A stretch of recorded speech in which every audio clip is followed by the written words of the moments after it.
Hey everyone, in this video I will be showing you how to download and install Roblox in Windows 11.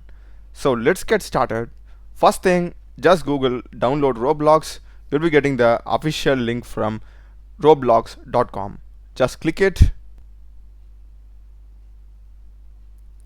and here we will be having the option to download Windows app. Select it and the download will be getting started. This is just the installer. It is about 8 MB in size. Just open it and the installation process will begin. Just be patient.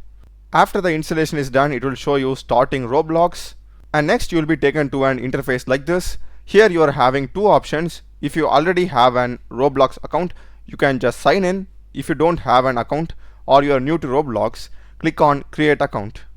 And after you create an account or sign in, you'll be directly taken into the Roblox game. That's the video, guys. Do check the playlist of my channel.